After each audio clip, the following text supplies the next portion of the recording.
and look how small I am. That's what she said. Mm. Why do you have to keep adjusting that all the time? And watch, it'll change. It'll change. Like I'll switch scenes and I'll be too big again. I don't know why that's happening, but it's just one of those things. I got the double shot here. God damn it. Let me fix this one. Who's introing? Because I'm not introing. You guys make fun of all my intros. Oh, but why do you got to keep doing this? I don't know, John. It's an OBS thing. Contribute to open source and fix it. I'll tell you, man. Like I said, watch. I'll switch back, and that other one will be nope. Okay. All right. What are we episode 140? Let's do it, baby. That felt good. We suggest adding a phone to your two-factor authentication as backup. That's the weirdest intro I've ever heard. Yeah. Well, I'm trying to figure out how to use Discord. It's a good time to figure that out. A couple months after we started using it. Right in the middle of the show. Right as we're trying to start a show. Middle of the show. We're not in the middle yet. Are we? We would have been if you would have started the damn show. I'm just saying, 140. we'd be halfway done if you had started the damn show. With me as always, unfortunately, Eric Van Johnson. Hello, my friends. I am the voice of reason. And the only one with any sort of talent. And the person that's going to fix this in post, Tom Rideout. Hey! I hope Eric's not the one with reason. Oh, he's definitely not. For sure. This is going to be a jam-packed show full of information. Did you know that? I didn't. Well, now you do. I thought we had talked last week about less of the information. We're gonna have highs. We're gonna have lows. We're not going through like news headlines like you like to do. That's what we're doing less of. Oh damn! John's like taking charge. No, that's I think that's what he was. Don't stop. Okay, please don't do that. you can stop that anytime. This is why you want to tune into the live video, people. We will not be recapping that one. Thank God. But you don't have to tune in live because it lives on YouTube forever. Even if you try to delete the thing, it'll still be there. Our YouTube views have been going up. I don't know if you guys have noticed. I think the last one was like at 70 or something, which, I mean, it's minor in the YouTube world, but it's double what we used to have. Yeah, we're nowhere near getting advertisements with that. I don't think advertisements, I don't think is anywhere in our future. So, that's fine. We're staying real to the streets, to the PHP streets. We're real. We're real. You can't buy us. I mean, you could if you really wanted to. Somebody's been drinking again. That is your business model, actually, is to buy you. John's been trying to kill me this week. Apparently, he's not happy enough being the only one that's had a heart attack. He's been trying to inflict one on me all week long. Seems cruel. It is. It's been 2 days. For crying out loud. Yeah, started playing racquetball again. Or not again. For him and I, this is our first time playing racquetball together, but we played in the past. Right. So we've been fondling blue balls. Finally joined a gym down the street from the office and got in there Tuesday and Wednesday. Yeah. And I mean, Thomas, I'm not even joking, man. I was hurt. Look at my video. I saw. I haven't touched it. Wasn't saying anything. I was letting you go. Oh my goodness. So, anyways, first thing, all I'm gonna say is John absolutely kicked my ass. No, and like the first day. So I I'm not completely not athletic. I'm like kind of athletic, and it's both I would days. describe you best as post-athletic. Post. All right. Okay, I'm good with post. Post. You know, but what he's saying is he has skill. When he hits the ball, there's a shit ton of power behind the ball. Yeah, And yeah. when I hit the ball, it kind of floats up to the front wall, barely touches it. He hits the thing with authority, and I don't know what to do. Well, what's funny is both days, Tuesday and Wednesday, the first game of, of both days, I like jump ahead. Like it's like 5-6-0. I'm like I'm crushing it, right? And then that's it. It's like 6-0. Then to score, you actually have to get the ball. You have to serve. So John gets the ball. It'll be 1-6, 2-6, 3-6, 4-6, 5-6, 6-6, 7-6, 8-6. It's just like hit a wall and just stop. Meanwhile, It's I'm so constantly checking, painful. like, are you okay? You want to quit? Should we stop? Are you I'm like, done? the lines are wiggling for you too, right? I mean, you're seeing that, right? Oh my god! God. It's I cool. thought I It's was gonna cool how the die. pattern of the floor moves. It really throws you off your game. You feel like throwing up too, right? Is that just me? John's like, no, man. Meanwhile, John's off in the corner, like planking and doing push-ups and stuff. I'm like, am I holding you up? Oh my god! It's funny because Oh, it's true. man, oh man. I mean, it was so, but it's definitely that good feeling. Like when you I mean, finish no, you're not and you're, describing a good feeling at all. I'm telling you, you're like completely spent and you realize you really have nothing left. Like you had nothing left before you stopped. And you were right. Like the tank was empty.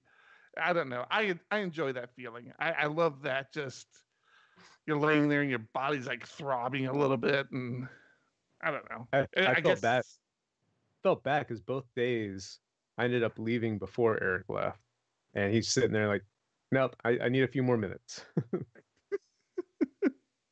I'm like, I feel bad. I'm like walking away from you, and you're gonna like collapse or something. especially that second day. I'm just like, no, you're gonna want to go. I don't want you to see me like this. The trauma team is on their way in while John's on his way out. Oh man, it was brutal. It was I mean, brutal. the important question though is, at this gym, have you guys already scouted where the defib machines are? Do you know what to do when it happens? Oh man, That's a good question. No, the first I'm day I did sure they go, have them. so I went during lunch. Eric had a client meeting he was at, so my first time going to this gym, and I felt intimidated because I don't go to the gym, and I walk in. My first thing I do is kind of just slowly walk around, not knowing where to go, what to do. I want someone to give me a tour or something. So instead, I just walk around. I'm like, all right, I'll just jump on the treadmill for 15 minutes, do that. Meanwhile, I'm watching other people work out, and again, very intimidated. Finally, finish running, and I go hit a couple of machines, and I'm like, all right, I'm done. I'm leaving. It's a ringing endorsement. No, it feels good. It Just, feels good to get back to the gym. yeah, definitely. But man, am I sore right now. After that, my forearms, I can't fully straighten my arms right now because they're so sore. Nuts. You're, But I think you're selling this whole experience all wrong. I'm not trying to sell an experience. I am talking about an experience, not selling it. It's not for everyone. All right, all right. I'm just happy to be doing it. So there. What else have you guys been up to other than me trying to kill Eric? I went to a trivia night at a bar. You're not selling this. Yes. That, Was there more to that story? I mean, if you know my lifestyle, that's a pretty significant movement forward. But yeah, we won trivia night, and I made some friends and some people I don't really want to know, and it was interesting. Okay. Again, not selling That's this. exactly. I don't know, dealing with Horizon still, or like not dealing with it, just watching it be a pain in the ass. I thought you figured it out last week. Yeah, so did I. Yeah. So what issues have you run into now? I have 11,000. I have something. I have something special for this, John. Are you watching your screen? I am. Okay, go ahead. Tell us about Horizon. I have 11,939 jobs, and it's been the same number, plus or minus 5, for the last 2 days. They're just not clearing, not erroring out, being processed, and then going back into the queue an infinite number of times. That doesn't sound like. I feel like a parrot, but that doesn't sound like a Horizon issue for me. Well, it was all working before Horizon when we were on Iron.io,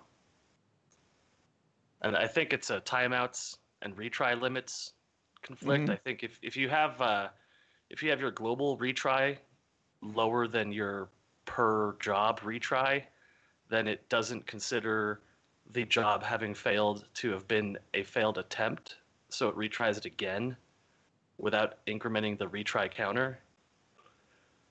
And yeah, so I think it's a configuration issue, but it's just another configuration issue. Well, I've kind of felt your pain this week with Laravel products, Thomas. Not Horizon specifically, but Did you get yelled at for what I said? No, no. But I mentioned a couple shows back how I started using Forge, and we paid for it for a year. We paid for the business model. Mm-hmm. What that allows you to have teams and a few other things. So we are onboarding this new client. I mean, they're onboarded. We're actually migrating this new client over to AWS. And I told the developer who was working on it, I'm like, hey, he came to me. He goes, "Hey, I just need a simple web server to deploy a Laravel app." I'm like, you know what? Forge does deployments to AWS. I haven't used it yet, but let's go ahead and set that up. That way, you don't have to worry about it. It's pretty. I've been using it with DigitalOcean. It's pretty straightforward, pretty basic. Not a whole lot to it. Man, I tell you what, I could not get Forge to successfully deploy a workable image on AWS and stay connected to Forge. So Forge would when I finally got the credentials set up correctly so that Forge would actually deploy, which was a little bit of a chore. And again, to one of your main complaints, there's no freaking documentation for this anywhere. I'm going around looking at other people's blog posts on how they had their setup, and none of those were correct because things have changed in Forge. So I finally figure out what needs to be done, and I get Forge set up so that it's finally creating an image, but it's not running any of the scripts that it's supposed to run to create accounts so that I can log in. The password it gives you to log in doesn't work, and it no longer connects. Like after it spins it up, it no longer connects back to Forge. So Forge, it just disappears from Forge, which is kind of defeats the purpose of me putting it on Forge. And I tell you, I spent probably a good 2-3 hours on this because it should have been super simple. And had it worked, it would have saved some time. It ended up costing me more time. And I really got triggered when I'm like, okay, well, fuck this. I'm paying for a business account. I'm opening a support ticket. Guess what? There's no freaking support link on Forge. I suppose you have to post on Twitter or some bullshit like that. It's like, listen, I'm running a That business doesn't sound here. right at all. I couldn't find a support link, and I'll be honest with you. I try to be as fair about this stuff as possible. But as a business owner who's paying for a top tier service from another business and not being able to just say, click on a support link somewhere and get support, it really pisses me off. The problem is you're paying for the business level, not the enterprise level. See, problem solved. Look at John tossing out the enterprise. and I mean, I don't want to toot my own horn, but I have plenty of back channels I could go through and probably get this resolved. But it's bullshit. You know a guy. Yeah, and it's bullshit to me. It's like I shouldn't have to depend on my friendships to get this business issue resolved. I don't know. That really triggered me today. And of course, I got this developer who's like, "Hey man, I could have spun up the server by now. What's going on?" And I'm like, "Yeah, I know, man. Let's see if we can get this worked out." And ended up wasting more of his time, which again, we're paying for. He was being a little confrontational with you too. Yeah. But it's Eric brings that out in people. I do. Down. I naturally make people aggressive. That's just who I am. But yeah, man. I mean, I tell you, I was pretty irritated by that. So I don't know. Did you immediately think of me? I did.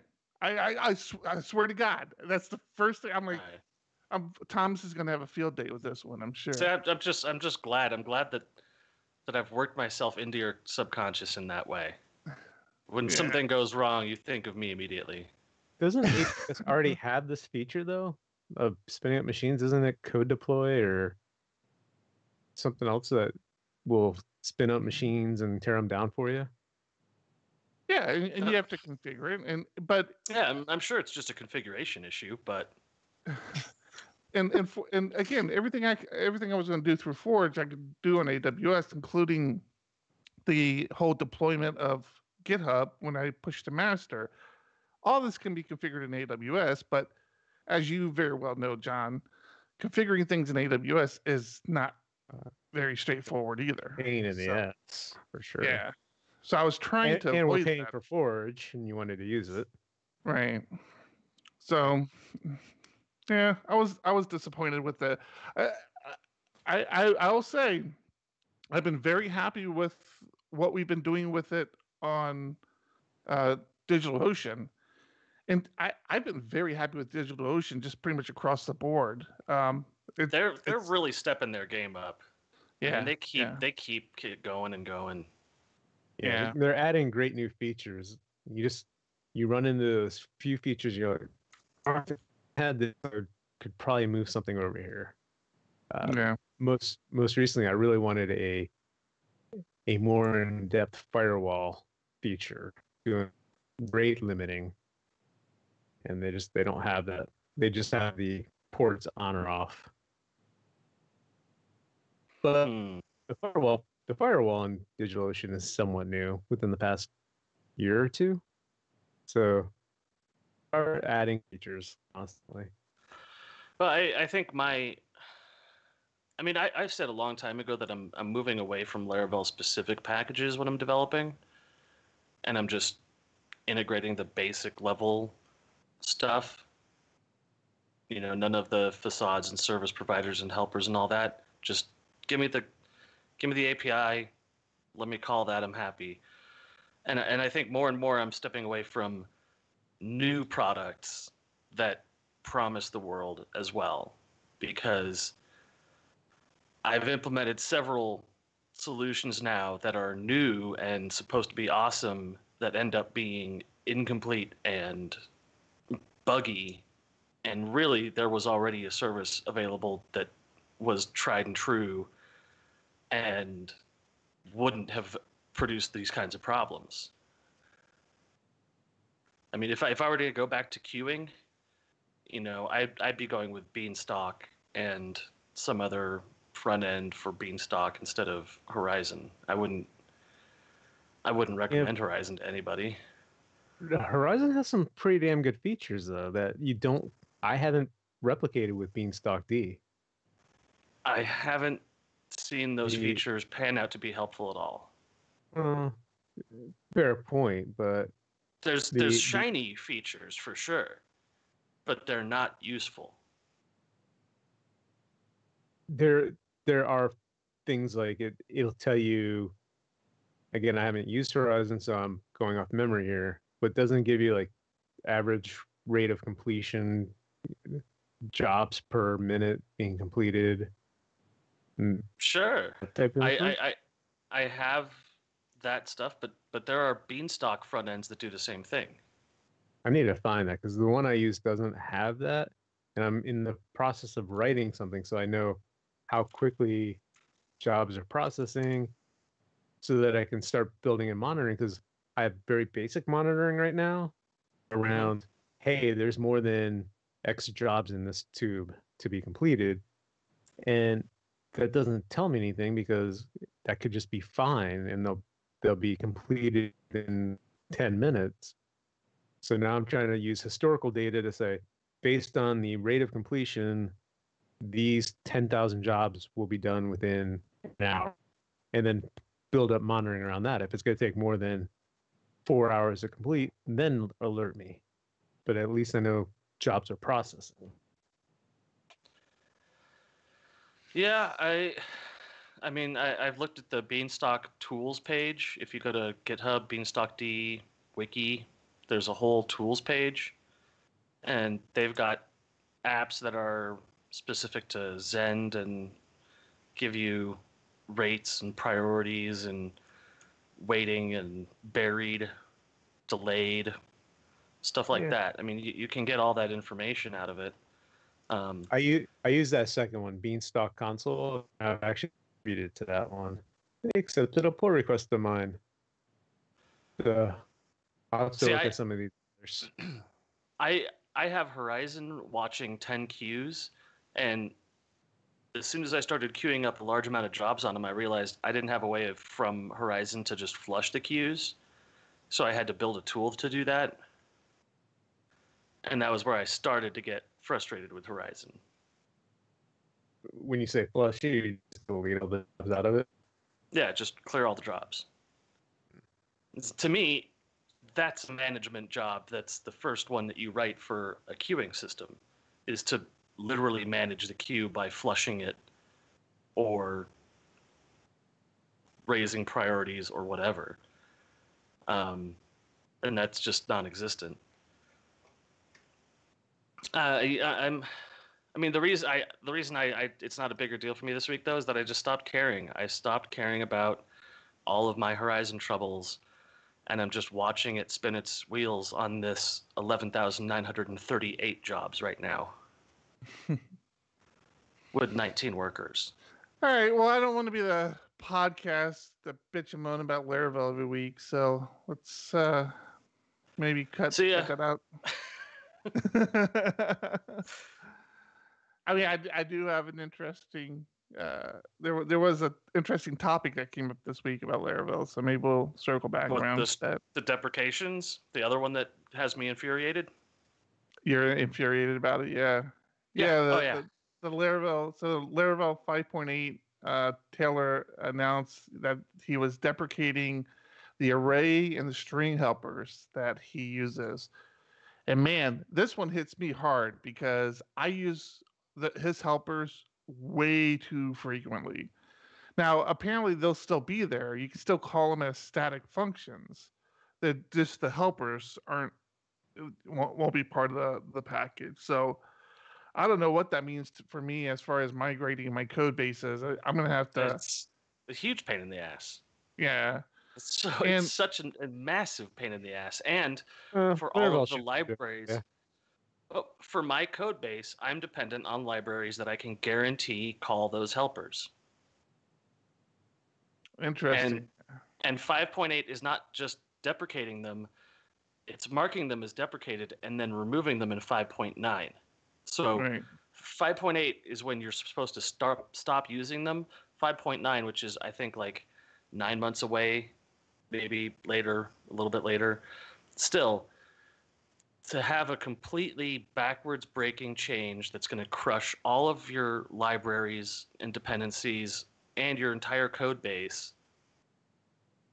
I mean, and within a minor version number. I bitch plenty about Semver here, but seriously, this breaks basic versioning completely. The idea of versioning is completely broken by doing this.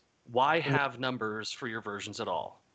And the argument I heard was that you can do this with basic function calls, but the whole thing is they're just helpers. So how is that hurting anything? They said it was polluting the local space, and I just don't get it. Yeah, I didn't understand that argument either. It all went down in about 6 hours from a pull request. Somebody submitted a pull request to the Laravel framework that said, hey, I'm marking all of these helpers as deprecated because they create problems when they conflict with other existing helpers in your project, or if you pull in a library that has helpers of its own that creates conflicts. And within, I think it was 6 or 7 hours, Taylor said, yeah, I agree, merge request, and then 5.9 will remove the deprecated items. There was no discussion. There was no community outreach. What do you think about this? It was just pull request sent, pull request received, pull request merged. And I could not believe not only how quickly it happened, but how this massive change was brought into the ecosystem with no input whatsoever from anybody. Just drives me crazy. And if you think you can just upgrade from 5.8 to 5.9, you're in for a really, really bad time. For library developers, the deprecation means that you absolutely must remove all references from your next version for 5.8. It doesn't mean that you should think about it. It means that when 5.9 comes out, your shit will be broken. You will get a flood of issues and pull requests from people trying to fix it. It's so poorly thought out. And of course, Spady, our favorite freak MERS, pops into the thread and says, okay, well, I'll include them in a package of my own, and you guys can include my package. So now there's going to be a Laravel helpers package that's just going to be in your project now. Like the forum package. I was saying this is kind of what Laravel Collective did with the forum stuff as well, and the other HTML helpers that were out there, which was a point of confusion for me because I thought the Laravel Collective was an extension of Laravel under the supervision of Taylor to say, okay, I'm moving these packages off to the Laravel Collective, which God no. I'm in the Laravel Collective. He'd never allow that. From a naming convention made sense. And it wasn't until sometime later I discovered, no, yeah, exactly right. That's not the case. The Laravel Collective is just a bunch of people who decided, well, wait a minute, we found this stuff helpful. Let us maintain it as a separate project. And to be clear, the Laravel Collective is only tools that have been deleted from Laravel that are now being maintained by other people. That's all it is. The Iron MQ driver, which I'm the maintainer of, the form helpers, the just Blade stuff that's been removed from the framework. I mean, I'm getting so tired of every day a new broken thing or a poorly thought out thing. And then I guess there's a giant announcement for this year's Laracon where he's got the hype train rolling on it. And yeah, I'm not even going to get tied up in that. I'm so tired of that. And he needs to stop with new stuff. He needs to focus on fixing. He needs to stop acting like he's Steve Jobs. Is what he has to do. Remember. Okay, that's it. Now we're done. Steve Jobs got paid for what he did. Now we're done bitching about Laravel. Okay, can we be done now, please? I don't have any more tickets for Laravel. I'm fine. I'll take the bullet for it this week. I'm the one that brought up the topics. I understand that. I try to be as fair and honest as I can about this, and I'm sure I'm Taylor's CNN News as far as he's concerned. But yeah, it was. I do have some good news, and I'm surprised nobody reached out to me and mentioned my post on Patreon. Matter of fact, let's throw up our Patreons here. Nobody. Did you notice the post on Patreon, Thomas? There are no posts on Patreon. The hell there isn't. I think I've got really bad news for you. What? I think you posted on Patreon, and there is no post on Patreon. Wait a second. Don't tell me it. Actually, let me switch over to Firefox so everybody can see me do this live. Patreon. It's eon.com/phpugly. Please tell me it posted. Oh, I see. I'm sorry. I was looking at something else, I guess. Oh, so it is there. It's there. Yeah. Yeah, it is. It came in.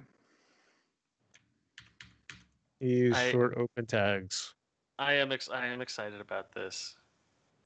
So, I forgot to switch over here. There we go.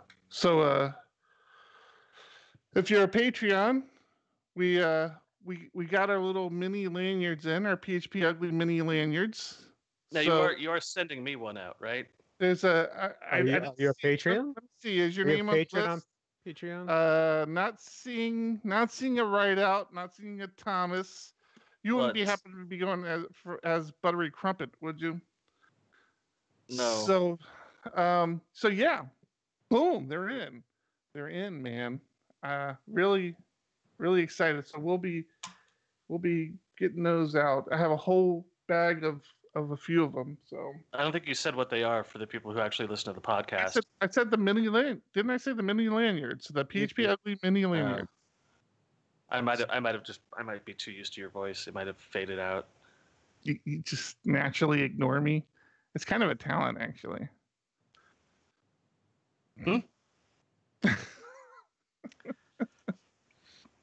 So yes, I'm excited about the lanyards. Yeah. So we'll be shipping stuff out here soon, and I think we're gonna get a PO box too. So if people want to ship us things, they can ship us things too. But yeah, that was fun. Nothing organic, please. Nothing growing or grown. Why would somebody ship us that? I don't know. Just it's important to put it out there. But why? I don't get it. So, yes, Buttery, you are high on our list of how we need to figure out to get packages to external people outside the continental U.S. It's crazy how much it costs to send mail still in this day and age. I mean, like the lanyards. Well, actually, I paid for I actually paid extra to have the lanyards made in the U.S. But had had them made in China, they would have actually been cheaper to have them made in China and sent to me. But for me to send them back to China is like 4 times as expensive than anywhere else. It's the weirdest thing. Maybe that's what I should. Maybe I should just have them made in China and then just mailed from the factory to Buttery Crumpet. Do you guys feel like talking about ethics at all? Always. Is it going to be coding ethics? Because I'd really like to try to stay down the path of like entertaining our developer friends. I mean, I can shuffle the cards a little and make it specifically coding ethics. Okay. We talked a few months back about having Thanks, Buttery. Buttery, you're the best.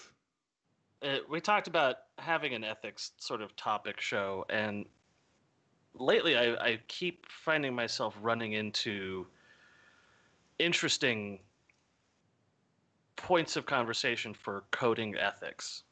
Um, the one that really got me thinking was the Safe Face Pledge. Mm-hmm. Have you guys heard about this at all? No.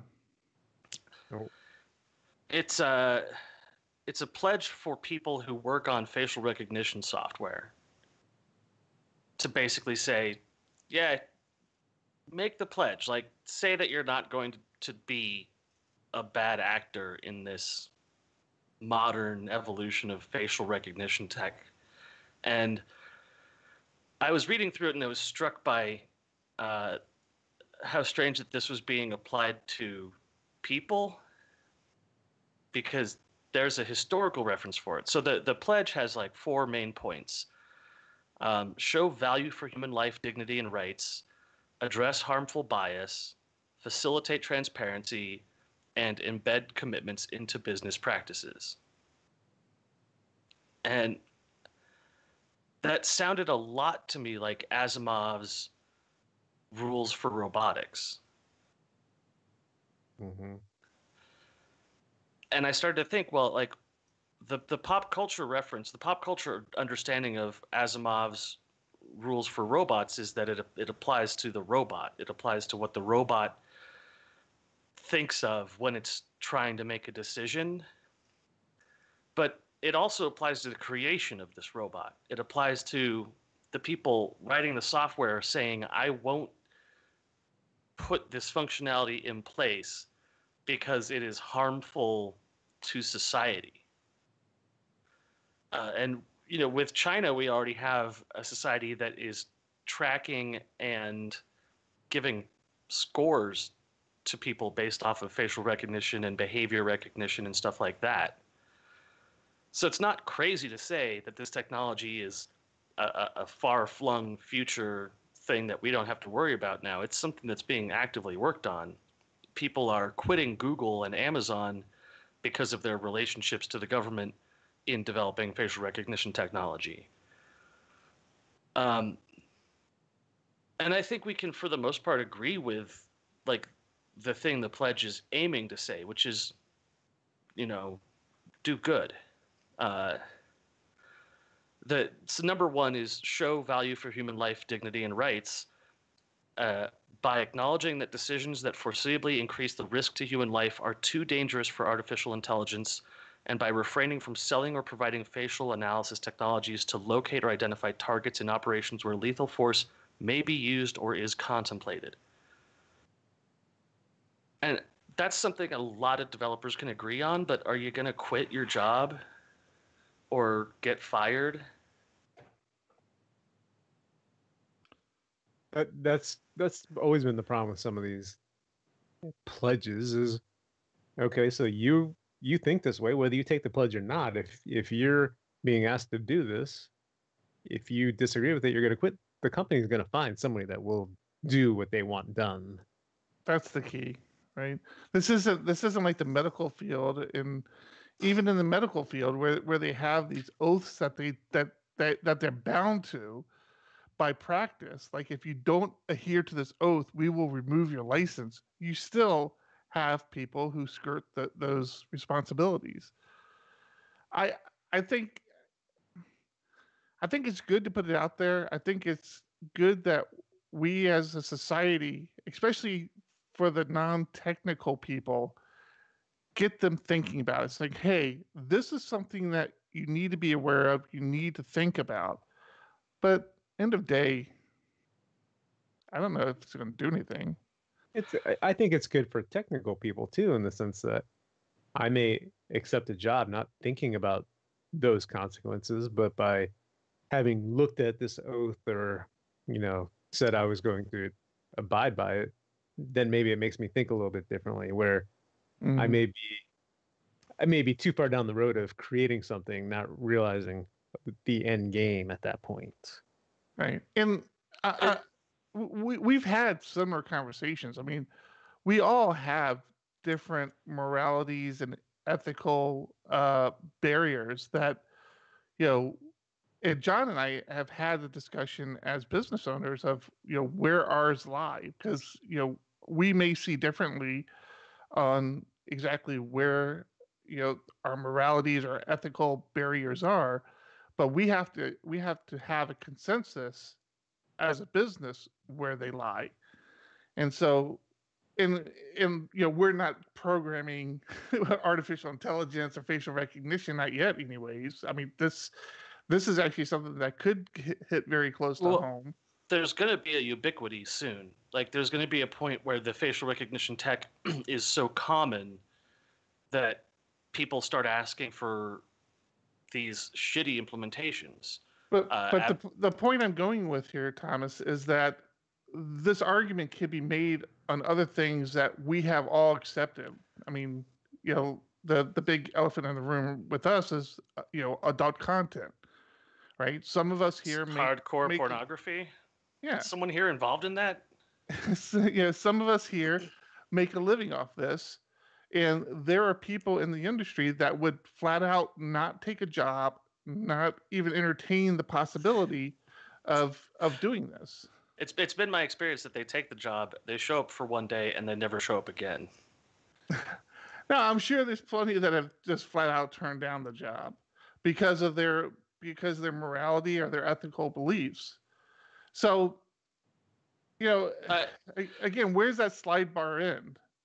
And again, well, I'm not trying to call you out. I'm by no means, you understand. I'm not trying to call you out. Yeah, I'm just saying that it's a sliding bar.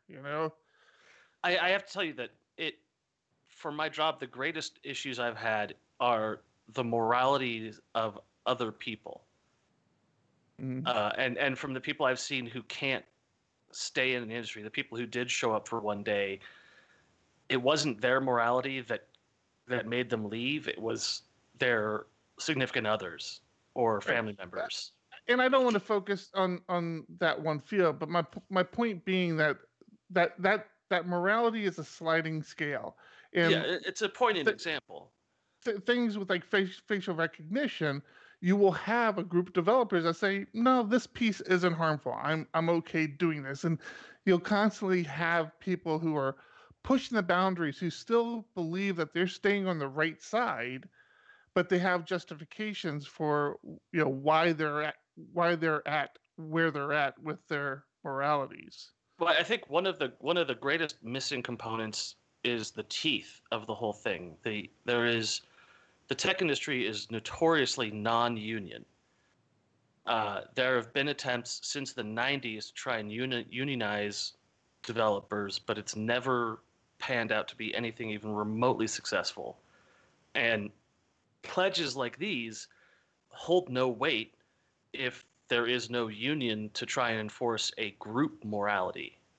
And the fact that we saw net neutrality defeated at the government level just goes to show that it doesn't matter how many people strongly believe in something, as long as there's one person in charge who doesn't give a shit about you, he's going to make the move without you. And I totally agree that is a problem. That, yeah, if you can't find U.S. workers to implement your facial recognition technology, you're going to go to places that don't care as much. But there is an active resistance of people saying it's not okay for Amazon to do this, it's not okay for Google to do this, and Facebook. I mean, people are just in general done with Facebook, upset with Facebook. But it doesn't mean that there aren't moral questions that don't have good answers in our workplaces yet, because I've worked on stuff that I was not morally 100% on board with. And because I had no system to back me up, there was no way I could go to a group and say, I can't work on this, but if I don't, they'll fire me. What do I do? Then the workers will never have any means to enforce the ideals that we hold. That's a valid point. I mean, that's valid. I hear what you're saying. It's valid. Okay, can we cheer things up a little bit? I mean, this whole show is just dragging so bad, and No, we're not this we're is not even to wonderful. we're not even to the doom and gloom yet. So, I do have some good news. I don't like to talk about competitors. Not that they're competitors. You guys are always busting my balls about the fact that I talk about it on the podcast. Nobody has acknowledged the fact Okay, that so they are competitors. I haven't done it in a very long time. I haven't spoken about other podcasts in some time now. But I got to give props where props are due. Dev Hell has quote unquote come back. There was a lot of talk of that Dev Hell, who is grumpy programmer Chris. What's Chris's last name? Tankersley? John Harchis. Harchis, Chris Harchis, and Ed Finkler. Those two guys. It's no secret that I based kind of some of the concepts around PHP Ugly from listening to them. They've been doing this way longer than we have. I think by a few years. But they had taken a leave of absence for about a year, maybe a little longer, and then they released another show. So it was great to hear from those guys. I really enjoyed listening to them. They've actually released two shows. I guess the previous show that they released, Ed had just edited an old episode that they had done. Ed had edited it together and released it. Then they got together and did another one. So Dev Hell, if you enjoy listening to developers talk about their days, Dev Hell is a real good one to listen to. They're more polished than we are. Much more polished, much more well spoken, and actually working on interesting things. And they actually talk about code shit, not this fucking belly aching that we seem to be doing week after week. So yeah, check them out. I've been working on code this week. Have you? Yeah. What have you been working on? It's a little thing called Laravel Horizon. Oh, God. No, I actually got a cool ticket this week for implementing a big Ajax-driven dynamic filtering system. And man, when JavaScript works, I just love JavaScript. I still hate it, but when it works, it is just the prettiest thing. Mm-hmm. Lots of like nice soft fade-ins, dynamic data.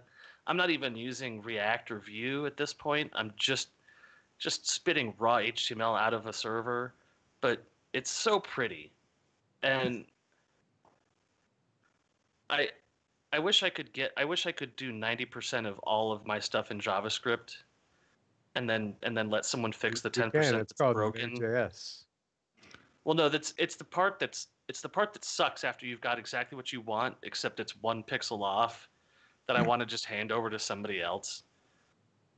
Well, that's not JavaScript. That's CSS, man. That's a whole different field.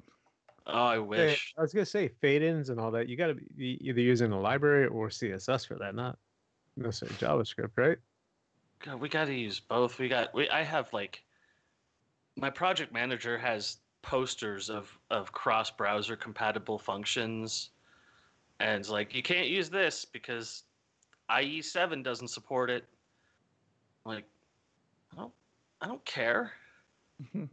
IE7's not supported. It's been fun. I like new stuff to tackle. Yeah, I never noticed. I wonder if where's my Skype at? If I do this on Skype, will this show up on our stream? No, it doesn't show up on the stream. The little emojis don't show up on the stream. Little hearts. Yeah. Good. That's a bummer. You already have too much power. I already got this made for you, Thomas. Yeah. If you're watching the stream, I got little gifts for Thomas now when he starts talking to better express my feelings. Yes, to write me off as quickly as possible. Oh, I have too much fun with this. Well, we are quickly approaching a long show, and I have my own doom and gloom to talk about. Oh my Yes, God. we have doom. What? We have doom and gloom this week. What? Yeah. So we're making the official announcement right here on PHP Ugly. Wave PHP is not coming back in 2019. Just cut to the chase. Not happening. We I just made the told my mom I was going to be coming back to San Diego for a conference. Yeah, I saw you lied to her. Gishu was on Discord too, so I was making me feel even worse. Yeah. I can't even joke about this. I mean, normally I would put all the blame on John's shoulders and stuff, but I mean, we're just Yeah, it was we're really extremely hard decision to make. So, is 2020 on the table? Yes. I It's not off no. the table. It's not off the table, but I'm not even going to say it's on the table. I'm not. I don't know. I mean, The amount of effort that it requires to put on a conference, the financial responsibility, I mean, we really felt we learned a lot last year, but we lost so much money that the prospect of going through it again is hard. so The so stress factor. the thing is, I mean, we didn't want to lose money last year, but we were prepared in the sense that we had saved the money away to do it.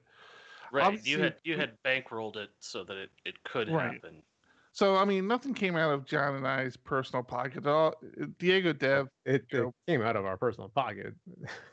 well, yeah, through If you, DiegoDev, but it, the, the real struggle for us was that we felt that if we had enough of a turnout that we could recover money to kind of seed for the next year, we'd be okay, and we didn't. I mean, when we really broke down the ticket sales and how many people paid for tickets and what we had to cover, we basically we should have done 4 times what we had done. And then there was a lot of talk. Everybody was excited after Wave PHP. A lot of sponsors said that they wanted to get involved.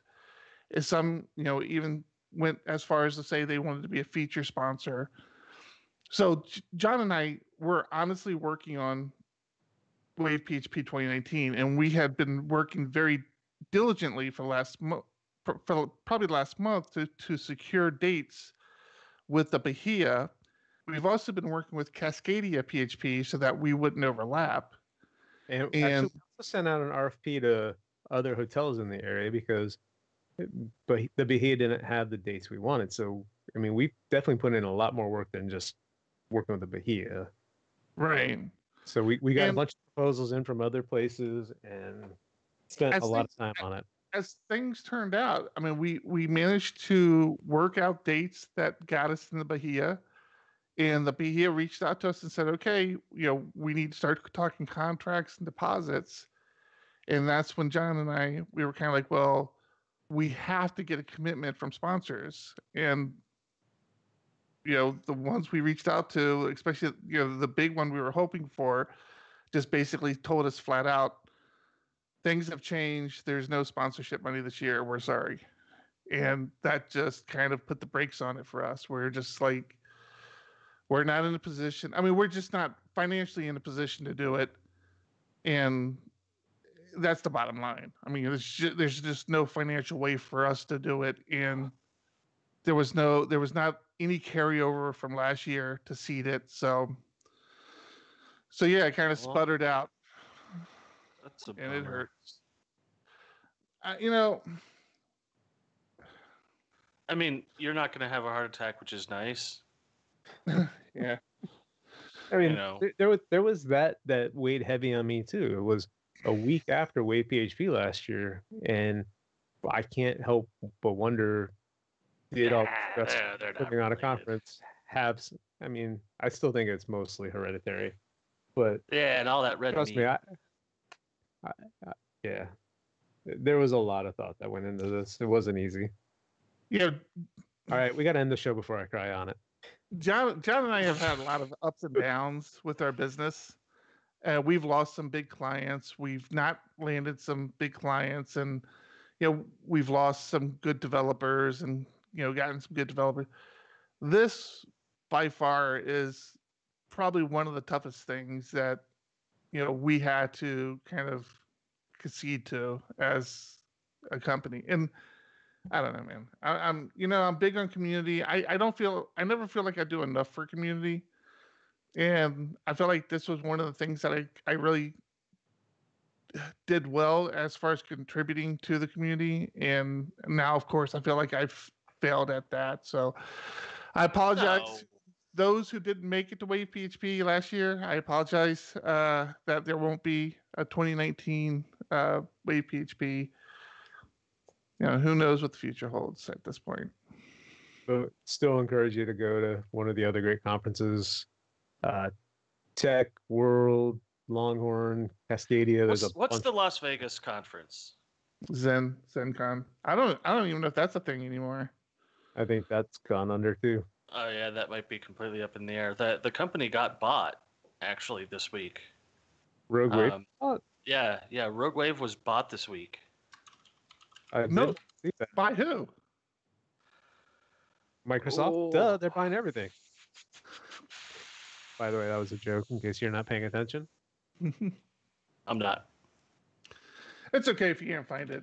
We can talk about it. Yeah.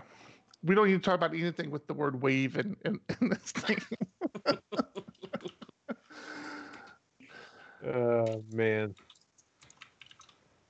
Yeah, I'm not seeing anything about it, but I think he's making that up, trying to take heat off of us. Thanks, Thomas. You're so nice. Well, that's a bummer, but I can understand it. I saw how much hard work the Wave PHP was, and you're not saying it's never going to happen again. You're saying that it's unlikely. It's unlikely to happen again. So there's a chance. Yeah. Possibility's still on the table. Just don't know where the table is. Yeah. So yeah, there's your doom and gloom. Beat that. Well, no. I'm not.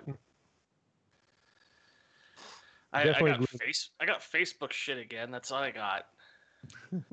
Oh, and Jeff Bezos, which is hilarious. So ready to quit Facebook. We talked about this last week at the end of the show after we went off air. I tried to quit Facebook and move over to Diaspora, and just the process. Headache. Just the process of getting an account was such a massive pain in the ass. Right from the one-page explanation of what the service is just terrible. In the process, before signing up, they recommend choosing a pod. They recommend hosting it yourself. Yep. And I'm like, okay, so if I want to sign up for this thing, I have to have an operating server to put your package on and connect it to the other services, and then I can sign up for it. Well, then people have to join your pod, and the whole idea is, your community would have their own pod, and the pods could talk to other pods, but everything would be secure in the pod and distributed, and blah blah blah. And yeah, I gave up so fast on the whole thing. It was so stupid, so unimaginably useless. And then each pod provides different services, publishing to WordPress or Atom or Twitter.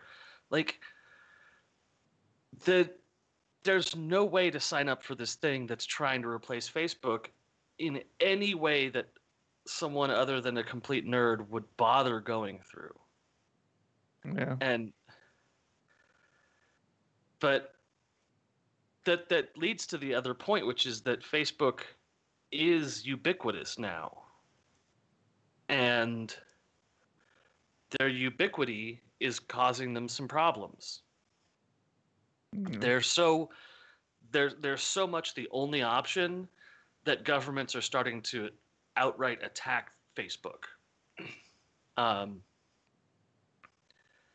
the big thing today was that Germany has a federal cartel office, which is their version of an antitrust regulator. And I just love the name, the Federal Cartel Office, where they point at something and they're like, yeah, you're a cartel, you have to stop now.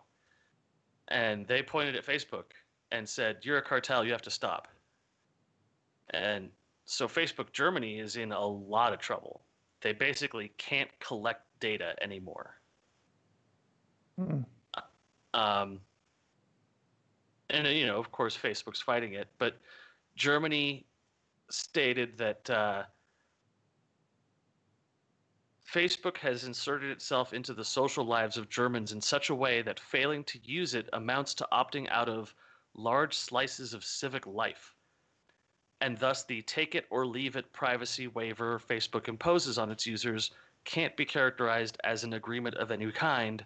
Rather, it's a form of coerced consent, which is to say, not consent at all. That's such great news. That's such a great way of describing what Facebook is. Like, if you don't follow all of their rules and allow them to track you in every possible way, then you're just not allowed on the system. But the system is ubiquitous and essential to communication in this age. You're just throwing the doom and gloom up and down on me, aren't you? Yep. I actually heard on NPR this morning that one of Mark Zuckerberg's old mentors wrote a book.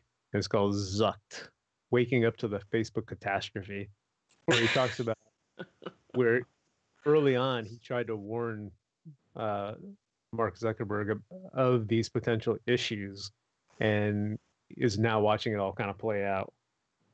I thought that'd be an interesting read.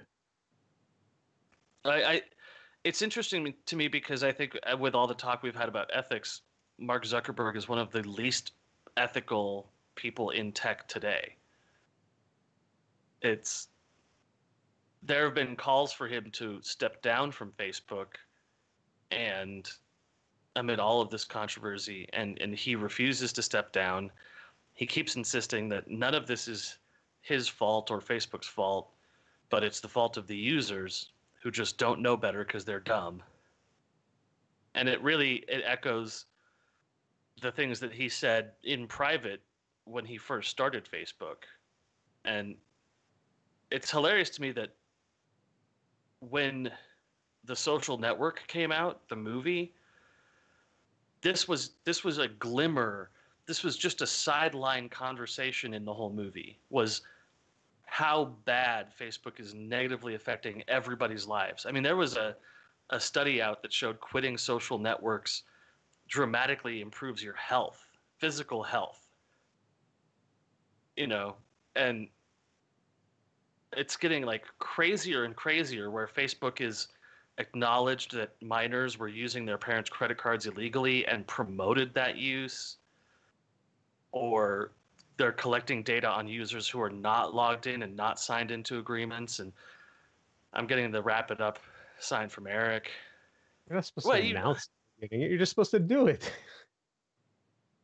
No, I'm not going to. I won't let him just walk away with that. You realize you're muted, right? Yeah, Eric? No, he muted himself and then started talking directly into the mic because he was angry at me. You're muted. I can't hear anything you're saying. Still muted. You're just giving me editing work now.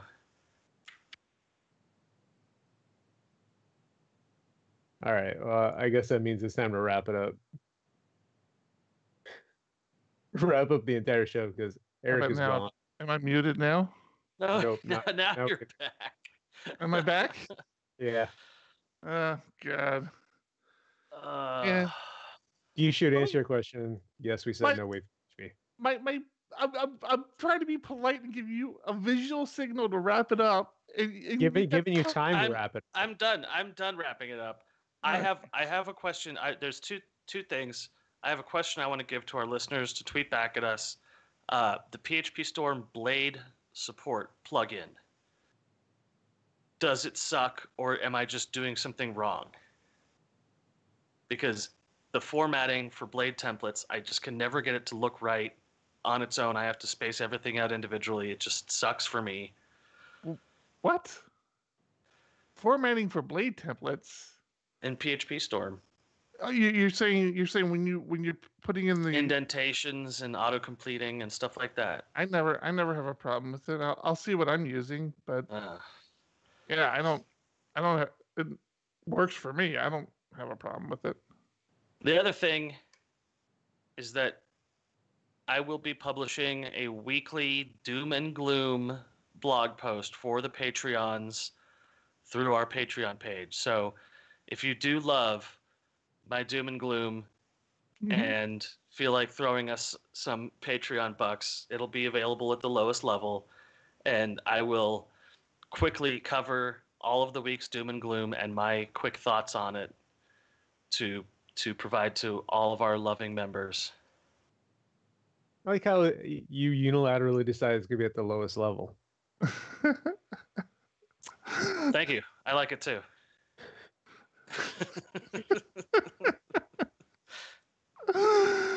And as always, I need the coverage, man.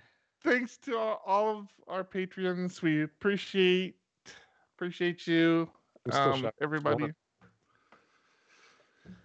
Yeah, sorry it was kind of a sucky show today. Full of bad news. Yeah. So yeah, extra doom and gloom today. All right. Well, next week I will have something to say about Lighthouse, GraphQL. I will be doing an implementation this week. Eric's doing a whole presentation on GraphQL next week. What? No, I'm not. Yeah, do you have that written? Do you have that written? Nick, can you send that over to me, actually? Introduction to Laravel. What? When did that change?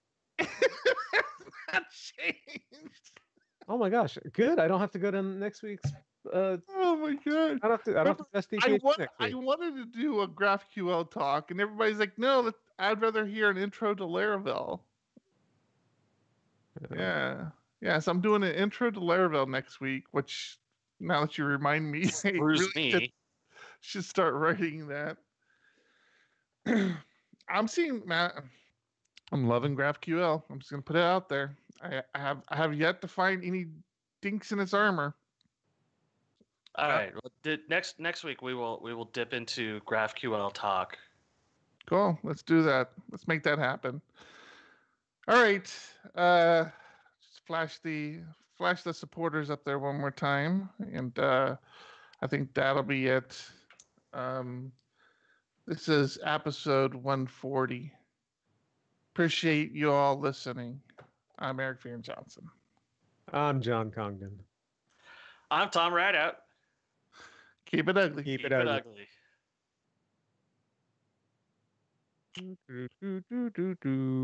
Oh, that's a sad episode. We'll keep things streaming for a little while for our friends in Discord, but it's a tough one tonight.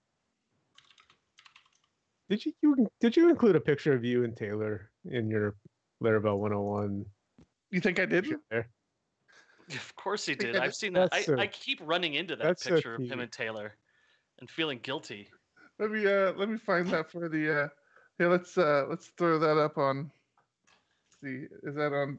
Yeah, let's see if I can find that SDPHP meetup. Let's see what the next SDPHP meetup is. Do you normally use DuckDuckGo? No. Okay. I was just kidding. Hey, look at that. Laravel 101. If you're going to be in the scene, might actually like me. You got 24 people RSVP already. So that's kind of cool. Oh, what happened? The screen went blank.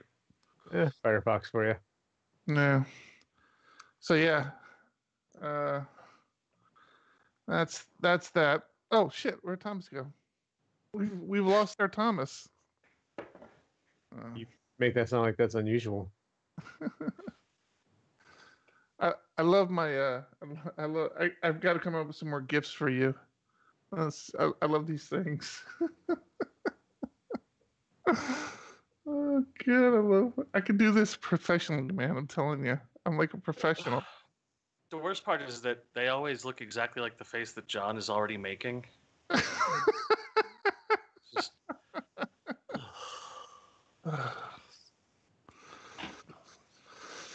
All right, I don't know. All right, I guess we'll kill the stream at this point. I don't have anything else to. Hold on, did you guys see the latest thing like from an hour ago from Jeff Bezos? No. His private investigator An hour believes that. Start the show. Yeah. Oh, yeah. I did. How did you see it? You were recording a show. 2 hours ago. Sorry. Is that Jeff Bezos' investigator believes that the explicit photographs of him that the tabloid is trying to sell were. This is perfect. No, just keep talking. I'm sorry. I'll bring it up there. There you go. But he thinks that his phone was hacked by a government operator, and that his dick pics were stolen off of his phone. See, I hadn't even heard about this. Like somebody had mentioned the pictures, the pictures from this Jeff Bezos. I'm like, what are you talking? They had pictures of him cheating on his wife, or yes, yeah. I don't care about this stuff. Well, but see the great thing about it though is that the National Enquirer, which has the pictures, sent a letter to Jeff Bezos and said, basically, the coverage of Trump in your newspapers needs to be more friendly towards his objectives. Otherwise, we will publish these pictures. No, it did not. It 100% did. So what he did was turned around, sent it to the police, and then published them online and said, in case you were wondering if these pictures show up, it's because these assholes are trying to extort me. And he's now suing he's now accusing National Enquirer of criminal extortion and an attempt to manipulate the news media for the sake of the Trump administration. And it looks real bad. Like he published the letter that the National Enquirer sent him, and they very clearly say, if you don't do what we want, we will publish these pictures, which isn't news, it's just extortion, so they have no ground to stand on legally. Mm-hmm. It's nasty. Is there a reason you didn't want me to stop streaming? I didn't. You just want to share that? Okay, I'm going to stop the stream then. I thought you had something you wanted to talk to Discord about. Oh no! Thank you guys for listening. Yeah, thanks guys.